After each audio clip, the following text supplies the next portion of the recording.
Hi అండి. 6 to 12 months baby కోసం oats and carrot puree ఎలా చేయాలో చూద్దాం. ముందుగా స్టవ్ ఆన్ చేసి ఒక ప్యాన్ పెట్టుకొని ఫ్లేమ్ సిమ్లో పెట్టి 2 tablespoon ఓట్స్ వేసి అలా లో ఫ్లేమ్లోనే కాసేపు ఫ్రై చేసుకోవాలి.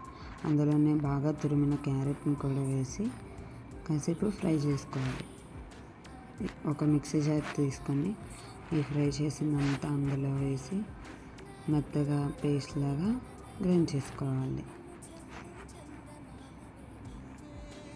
ఇలా పేస్ట్లా అయ్యాక దీన్ని పక్కన పెట్టుకోవాలి.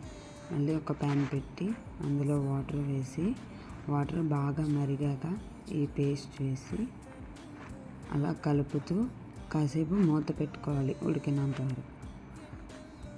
ఇదిగోండి, ప్యూరీ రెడీ అయిపోయిందండి. దీన్ని ఒక బౌల్లో సర్వ్ చేసుకొని పిల్లలకు పెడితే చాలా ఇష్టంతో తింటారండి.